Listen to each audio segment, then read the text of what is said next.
नहीं है, लेकिन वीडियो को लाइक या फिर डिसलाइक करने की कोशिश जरूर किया करें। तो जैसे इस मूवी का स्टार्ट होता है, हमें मूवी का मेन कैरेक्टर सियोंग दिखाया जाता है और उसकी बेटी का बर्थडे होता है। इसीलिए सियोंग की मदर उसे कुछ पैसे देती है ताकि वो अपनी बेटी को डिनर पर ले जा सके। लेकिन अब सियोंग को और पैसों की जरूरत होती है, तो इसीलिए वो अपनी मदर का ATM कार्ड चुरा लेता है। इसके बाद वो अपनी मदर के सारे पैसे चुरा लेता है और पैसों को वो लगा देता है हॉर्स राइडिंग में, और इस गेम में वो 4 मिलियन वॉन जीत जाता है। अब सियोंग ने एक कंपनी से बहुत सारे पैसे उधार ले रखे थे, तो इसीलिए वही लोग उसके पीछे पड़ जाते हैं। इसके बाद वो सियोंग को पकड़ ही लेते हैं और वो उसे काफी मारते हैं। और जब सियोंग उनके पैसे लुटाने के लिए अपने पॉकेट्स चेक करता है, तो वो देखता है कि उसके पास तो पैसे हैं ही नहीं, यानी वो वाले पैसे जिसने हॉर्स राइडिंग में जीते थे। और तब उसे याद आता है कि जब वो इन लोगों से बचकर भाग रहा था तो वो एक लड़की से टकरा गया था, तो जरूर उसी लड़की ने ही उसकी जेब काट ली। अब क्योंकि सियोंग के पास पैसे तो होते ही नहीं, तो इसीलिए वो लोग उसे 1 महीने का और टाइम देते हैं जिसमें कि वो उनके पैसे लौटा दे। इसके बाद सियोंग कुछ पैसों का अरेंज करता है और अपनी बेटी को डिनर पर ले जाता है। इसके बाद सियोंग जल्दी से स्टेशन पर पहुंचता है, लेकिन अनलकीली उसकी ट्रेन तो मिस हो गई थी। और जब सियोंग वहाँ पर बैठकर ट्रेन के आने का वेट कर रहा था कि तभी अचानक से उसके पास एक आदमी आता है, और ये अननोन पर्सन था, यानी सियोंग उसके बारे में कुछ नहीं जानता था। फिर वो अननोन पर्सन सियोंग को कहता है कि मैं तुम्हारे साथ एक गेम खेलना चाहता हूँ। वो सियोंग को कहता है कि अगर तुम इस गेम में जीत गए तो मैं तुम्हें 1 लाख वॉन दूंगा। तब इतने सारे पैसों का सुनकर सियोंग ये गेम खेलने के लिए एग्री हो जाता है। इसके बाद सियोंग काफी मार खाने के बाद ये गेम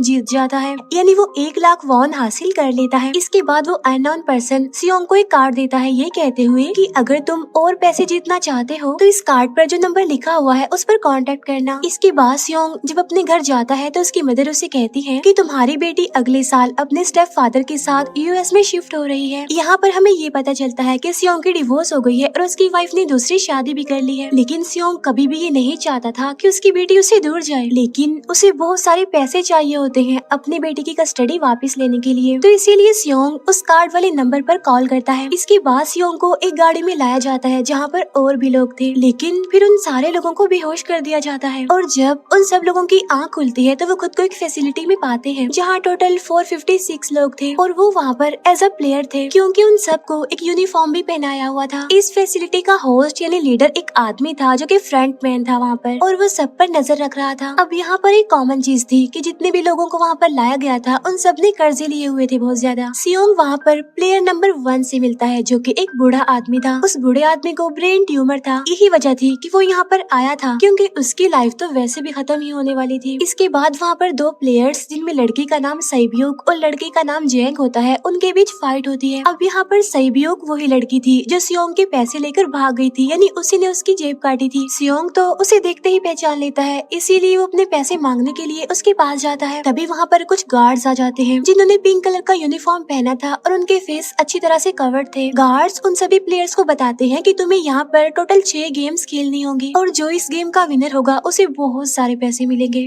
इसके बाद उन सबसे एक कॉन्ट्रैक्ट पर साइन करवाया जाता है, और इस कॉन्ट्रैक्ट के 3 मेन रूल्स थे। पहला रूल ये कि कोई भी प्लेयर अपनी मर्जी से गेम को छोड़कर नहीं जा सकता। दूसरा रूल ये होता है कि जो भी प्लेयर खेलने से मना करेगा तो उस प्लेयर को एलिमिनेट कर दिया जाएगा, और उनके मुताबिक एलिमिनेट का मतलब क्या था ये तो हम आगे ही जानेंगे। गेम का तीसरा रूल ये था कि अगर मेजोरिटी इस गेम को खेलना नहीं चाहती तो वो इस गेम को छोड़कर जा सकते हैं। इसके बाद उन सबको गेम के लिए ले जाया जाता है। अब यहाँ पर सियोंग अपने क्लासमेट सेंगवू से भी मिलता है जो कि उसे बचपन से जानता था। सियोंग उसे वहाँ पर देखकर काफी हैरान होता है क्योंकि वो तो किसी बिजनेस के लिए आउट ऑफ कंट्री चला गया था। अब पहले गेम के लिए वहाँ पर एक काफी बड़ी डॉल थी, और इस गेम का रूल काफी सिंपल था, और वो ये था कि डॉल जब भी गाना गाएगी उन सबको आगे बढ़ना है, और जैसे ही वो गाना गाना बंद करेगी तो उन सबको रुक जाना है और मूव नहीं करना है, और अगर कोई हिल गया तो उसे एलिमिनेट कर दिया जाएगा। अब स्टार्टिंग में तो ये सब कुछ उन्हें किसी प्रैंक की तरह लग रहा था, लेकिन जब एक लड़का हिल जाता है तो उसे शूट करके मार दिया जाता है, और यही होता है एलिमिनेट का मतलब, यानी उन्हें मार दिया जाएगा। अब ये देखकर वो सारे लोग काफी घबरा जाते हैं, और उन्हें पता चल चुका था कि वो खतरे में है, इसीलिए लोग डरते हुए पैनिक करते हुए इधर उधर भागने लगते हैं।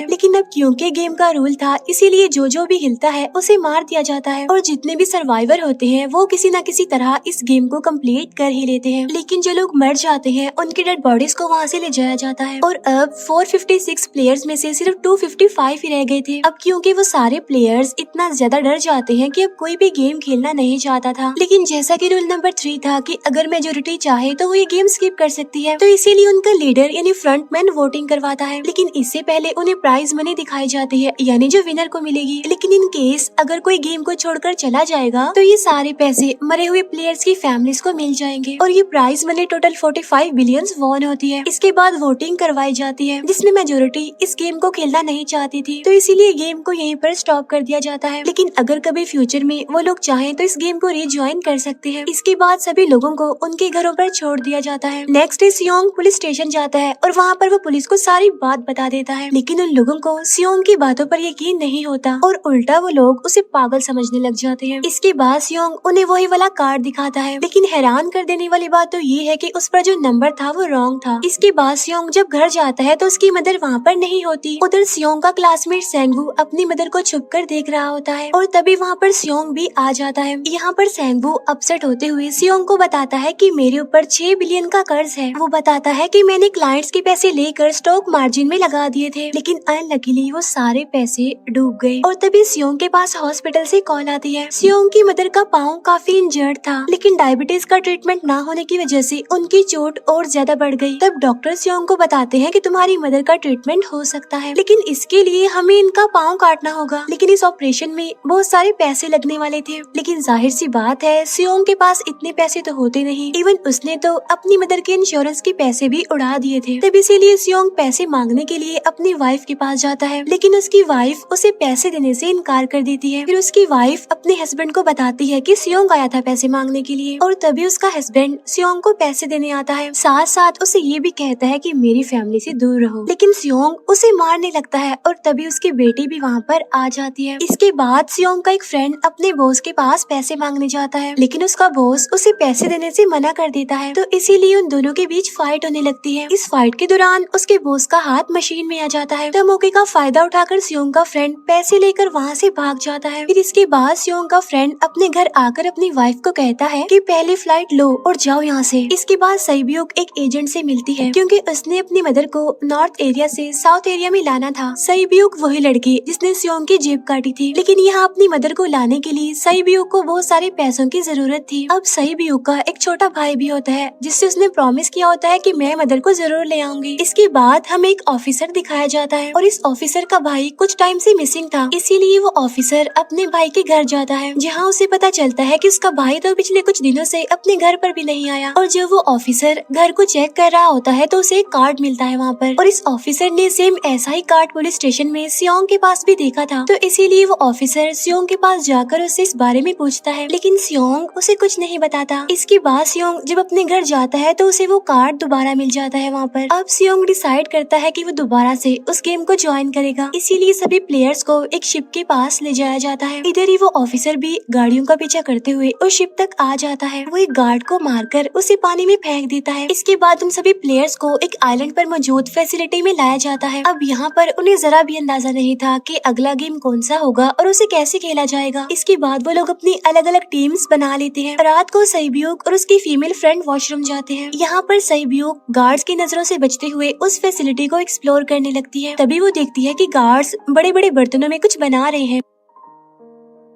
लेकिन अब क्योंकि गार्ड्स को शक हो जाता है तो ये गार्ड वॉशरूम्स को चेक करने के लिए आता है, लेकिन तब तक सईब्यूक वापस आ चुकी थी। इसके बाद सईब्यूक अपनी फीमेल फ्रेंड को सारी बात बता देती है जो उसने देखा था, लेकिन यहाँ पर सेंगवू उन दोनों की बातें सुन लेता है और वो इस बारे में सईब्यूक से पूछता है, जिस पर सईब्यूक बताती है कि वो बड़े बड़े बर्तनों में कुछ पका रहे थे। इसके बाद उन सभी प्लेयर्स को प्ले ग्राउंड में लाया जाता है, जहाँ पर उनके सामने 4 शेप्स थी। 4 शेप्स में से उन्होंने किसी एक शेप को चूज करना था। अब यहाँ पर सेंगवू को पता चल जाता है है कि गेम क्या है और क्या करना है हमें। सेंगवू सियोंग को बताता है कि सबने अलग अलग शेप्स को चुनना है। इसके बाद उन सभी को एक छोटा सा बर्तन दिया जाता है जिसमें की शेप्स बनी होती है। अब गेम उनकी ये होती है कि उन्होंने किसी तरह उस शेप को बाहर निकालना है बगैर डैमेज किए। लेकिन अगर शेप जरा से भी खराब हो गई तो उन्हें एलिमिनेट कर दिया जाएगा, यानी मार दिया जाएगा। अब यहाँ पर सेंगवू तो इजिली उस शेप को निकाल लेता है, लेकिन सियोंग इतना ज्यादा घबरा जाता है कि उसकी हालत खराब होने लगती है। लेकिन फिर वो किसी न किसी तरह करके इस गेम को भी जीत लेता है। इसके बाद उन सबको वापस से रूम में लाया जाता है। अब यहाँ पर 187 प्लेयर्स वापस आए थे, जिनमें से अब सिर्फ 108 ही रह गए थे। इसके बाद उन सबको खाने के लिए ले जाया जाता है, लेकिन खाने की वजह से जैंग की एक लड़के से फाइट हो जाती है, जहाँ पर जैंग उस लड़के को इतना ज्यादा मारता है कि वो मौके पर ही मर जाता है। इधर ही हम देखते हैं कि उन प्लेयर्स में से एक डॉक्टर होता है जो गार्ड्स के साथ मिलकर मरे हुए लोगों के ऑर्गन्स निकाल कर उन्हें चाइनीज को बेचने का काम करता है। इसीलिए जब भी डेड बॉडीज को ले जाया जाता है तो वो डेड बॉडीज को गायब कर लेते हैं, क्योंकि ये सब कुछ एक प्लान के अकॉर्डिंग चल रहा था, क्योंकि ये सारा कुछ फ्रंट मैन से छुप कर हो रहा था। यही वजह थी कि कंट्रोल रूम में भी उन्होंने अपना ही एक आदमी बिठाया हुआ था जो कि उन लोगों की सारी वीडियो फुटेज डिलीट कर देता था। और गार्ड्स तो डॉक्टर को गेम के बारे में पहले ही बता देते थे ताकि वो सरवाइव कर सके। यहाँ पर एक गार्ड उसी प्लेयर डॉक्टर को बताता है कि आज हमने प्लेयर्स को जानबूझकर खाना कम दिया है ताकि वो आपस में लड़ने लगे, जिससे होगा ये कि सारे वीक प्लेयर्स गेम से आउट हो जाएंगे। साथ ही गार्ड डॉक्टर को अपनी अगली गेम के बारे में बता देता है। अब 30 मिनट के बाद वहाँ पर लाइट्स ऑफ होने वाली थी। अब यहाँ पर सेंगवू को पता था कि सियोंग की टीम जरूर कोई उल्टा काम करेगी, इसीलिए वो उस टीम को अपने पास बुलाकर उन्हें रिलैक्स रहने के लिए कहता है। उधर वो जो डॉक्टर प्लेयर होता है वो जैंग की टीम में शामिल हो जाता है। यहाँ पर डॉक्टर जैंग को बता देता है कि अगला गेम क्या होने वाला है। इसके बाद लाइट्स ऑफ हो जाती है और जैंग अपनी टीम के साथ मिलकर बाकी सभी को मारने लगता है। जैंग एक लड़की को मारकर सईब्यू को मारने जाता है, लेकिन तभी सियोंग उसे बचा लेता है। इसके बाद गार्ड्स वहाँ पर आकर उन सभी को रोक लेते हैं और अब टोटल 80 लोग रह गए थे। इसके बाद उन सभी को तीसरे गेम के लिए ले जाया जाता है और यहाँ पर उन्हें 10-10 प्लेयर्स की एक टीम बनाने के लिए कहा जाता है और वो लोग ऐसा ही करते हैं, अपनी अपनी टीम बना लेते हैं। अब क्योंकि जैंग को अगली गेम के बारे में पहले ही पता होता है, इसीलिए वो सईब्यू की फीमेल फ्रेंड को अपनी टीम में नहीं रखता और वो अपनी टीम में सिर्फ मर्दों को ही रखता है। इसके बाद सेंगवू भी अपनी एक टीम बना लेता है। अब क्योंकि उन्हें एक प्लेयर की जरूरत थी तो इसीलिए सईब्यू की फीमेल फ्रेंड उनके टीम में शामिल हो जाती है और ये गेम असल में टग ऑफ वॉर का होता है, यानी उन्होंने अपने सामने वाली टीम को नीचे गिराना था। इसके बाद गेम स्टार्ट हो जाती है और जैंग की गेम बड़ी आसानी से इस गेम को जीत लेती है। इसके बाद बारी होती है सेंगवू की टीम की। तब प्लेयर नंबर 1 यानी वो बूढ़ा आदमी कहता है कि मैंने अपनी जिंदगी में बहुत सारी टग ऑफ वॉर्स खेल रखी है, इसीलिए उन सबको गाइड करता है कि इस गेम को कैसे जीतना है।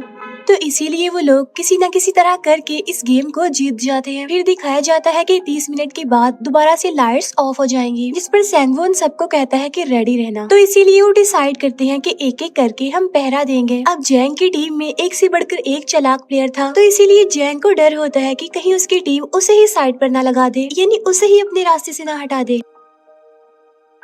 दूसरी तरफ डॉक्टर और गार्ड्स मिलकर डेड बॉडी के ऑर्गन्स निकाल रहे होते हैं और इन ऑर्गन्स को डिलीवर करने जाना था गार्ड नंबर 28 एंड 29। तब वो सभी एक डेड बॉडी के बारे में बातें करने लगती हैं जिसकी सिर्फ एक किडनी थी और वो उसे ज़ॉम्बी कह रहे थे। अब यहाँ पर जो गार्ड नंबर 29 था, यानी जिसने वो ऑर्गन्स डिलीवर करने जाने थे, वो कोई और नहीं बल्कि वो ऑफिसर था जो गार्ड के बेस में वहाँ पर आया था। और ये सब बातें सुनकर उसे शक होता है कि शायद ये लोग मेरे भाई की बात कर रहे हैं, क्योंकि उसकी भी एक ही किडनी थी। इसके बाद नंबर 28 और 29 यानी वो ऑफिसर ऑर्गन को डिलीवर करने के लिए चले जाते हैं। रास्ते में वो ऑफिसर नोटिस करता है कि टनल में तो बॉम्ब लगा हुआ है। तब नंबर 28 उसे बताता है कि जब हम यहाँ से बाहर निकलेंगे तो इस जगह को ब्लास्ट कर दिया जाएगा। अब यहाँ पर वो ऑफिसर नंबर 28 से और इन्फॉर्मेशन लेने की कोशिश करता है, इसीलिए नंबर 28 को उस पर डाउट होने लगता है। इसीलिए वो उस ऑफिसर को अपना फेस दिखाने के लिए कहता है। अब यहाँ पर वो ऑफिसर अपना फेस भी दिखा देता है, साथ साथ वो नंबर 28 पर गन पॉइंट भी कर देता है। साथ साथ वो ऑफिसर उससे एक किडनी वाले आदमी के बारे में पूछता है कि वो कौन है जिसे तुम ज़ॉम्बी कहते थे, जिस पर वो नंबर 28 उससे कहता है कि वो तो एक लड़की थी। अब यहाँ पर नंबर 28 उस ऑफिसर को कहता है कि तुम लीडर के रूम में जाकर सारी इन्फॉर्मेशन देख सकते हो, वहाँ पर सबका डाटा है। ये जानने के बाद वो ऑफिसर नंबर 28 को मार डालता है। उधर वो डॉक्टर गार्ड से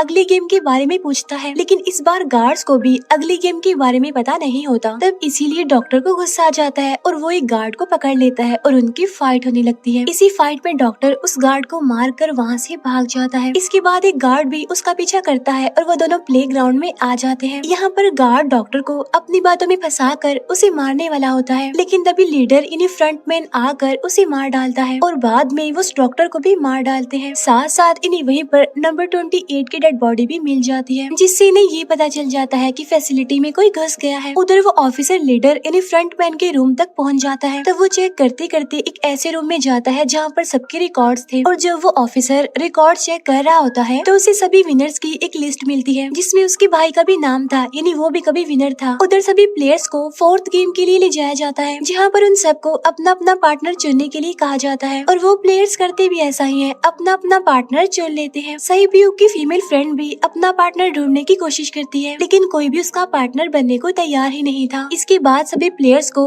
10-10 मार्बल्स दिए जाते हैं। असल में ये गेम ऐसी होती है कि एक प्लेयर को अपने पार्टनर से सारे मार्बल्स लेने होते हैं बगैर कोई जोर जबरदस्ती किए, और जो दूसरा पर्सन होगा यानी जिसके पास मार्बल्स नहीं होंगे उसे मार दिया जाएगा। फिर सैंगवू और सियोंग का फ्रेंड ऑड और इवन का गेम खेलते हैं, जिसमें कि उन्होंने गेस करना था कि सामने वाले के हाथ में कितने मार्बल्स हैं। अब यहाँ पर सियोंग का फ्रेंड सैंगवू के सारे मार्बल्स जीत जाता है, जिसकी वजह से लास्ट में सैंगवू के पास सिर्फ एक ही मार्बल बचता है। अब क्योंकि सैंगवू को पता चल चुका था कि अब वो बच नहीं पाएगा, इसीलिए वो सियोंग के फ्रेंड को अपनी बातों में फंसा कर उसे ये यकीन दिलाता है कि अगर हम में से कोई भी हार गया तो हारे हुए लोगों का मैच दोबारा करवाया जाएगा। अब यहाँ पर सैंगवू धोखे से सियोंग के फ्रेंड के सारे मार्बल्स चेंज कर देता है। इसके बाद सैंगवू मार्बल्स लेकर गार्ड को दे देता है और वहाँ से बाहर चला जाता है, और जब सियोंग का फ्रेंड मार्बल्स चेक करता है तो वहाँ पर पत्थर होते हैं। उधर प्लेयर नंबर 1 यानी उस बूढ़े आदमी की हालत खराब हो रही थी, इसीलिए वो तो इधर उधर घूम रहा था, लेकिन सियोंग किसी तरह उसे खेलने के लिए एग्री कर लेता है। अब यहाँ पर वो दोनों यानी वो बूढ़ा आदमी और सियोंग भी इवन आउट खेलते हैं। अब इनमें से वो बूढ़ा आदमी सियोंग के सारे मार्बल्स जीत जाता है, लेकिन लास्ट राउंड में वो बूढ़ा आदमी भूल जाता है कि उसने क्या चूज किया था। तो यहाँ पर सियोंग उसे बातों में फंसा कर उसके सारे मार्बल्स ले लेता है, लेकिन यकीन मानिए कि वो बूढ़ा आदमी काफी चालाक था। उसने एक मार्बल अपने पास ही रखा हुआ था और वो दोबारा से इधर उधर घूमने लगता है। अब यहाँ पर सियोंग उसे रिक्वेस्ट करता है कि प्लीज मेरे साथ एक और गेम खेलो ना। तब यहाँ पर वो बूढ़ा आदमी कहता है कि मुझे पता है कि तुमने सारे मार्बल्स धोखे से लिए हैं मुझसे। वो कहता है कि मुझे सब पता था, बस मैं पागल बनने की एक्टिंग कर रहा था। तभी सुनकर सियोंग को उस पर तरस आ जाता है और वो उसे ही सारे मार्बल्स दे देता है। उसके बाद सहीब्यूक और उसकी फीमेल फ्रेंड भी गेम खेल रहे होते हैं। उनकी गेम ये होती है कि जो मार्बल्स को दीवार के ज्यादा करीब फेंकेगा वो ही जीतेगा। पहले सहीब्यूक अपने मार्बल्स फेंकती है, लेकिन जब सहीब्यूक की फ्रेंड की बारी आती है तो वो अपने सारे मार्बल्स फेंक देती है, लेकिन जब सहीब्यूक ये देख लेती है तो वो अपने फ्रेंड को दोबारा फेंकने के लिए कहती है, जिस पर उसकी फ्रेंड कहती है कि नहीं सहीब्यूक, मैं बिल्कुल अकेली हूँ, मेरे पीछे तो कोई भी नहीं है, लेकिन अगर तुम्हें कुछ हो गया तो ये अच्छी बात नहीं है, तुम्हारे पीछे तुम्हारा छोटा भाई है, तुम्हारा वेट कर रहा है वो। और इसी वजह से सहीब्यूक की फ्रेंड को मार दिया जाता है। इसके बाद उन सबकी डेड बॉडीज को वहाँ से ले जाया जाता है। इसके बाद वो सब वापिस से रूम में आ जाते हैं। यहाँ पर जैंग देखता है कि सहीब्यूक की वो वाली फ्रेंड तो अभी तक जिंदा है, जो कि बड़ी आराम से बैठी हुई थी। अब यहाँ पर हमें पता चलता है कि सहीब्यूक की ये वाली फ्रेंड जैंग की भी फ्रेंड थी, लेकिन अब क्योंकि उन दोनों के बीच किसी बात को लेकर क्लैश चल रहा था तो इसीलिए जैंग की वो फ्रेंड उसे बुली करने लगती है। इसके बाद फ्रंटमैन को एक डेड बॉडी के पास उस ऑफिसर का आईडी कार्ड मिल जाता है। तभी फ्रंटमैन को पता चलता है कि उसके सारे वीआईपीज आ चुके हैं, तो इसीलिए फ्रंटमैन उन्हें लेने के लिए चला जाता है। फिर सारे वीआईपीज को उनके रूम में लाया जाता है। इसके बाद फ्रंटमैन वीआईपीज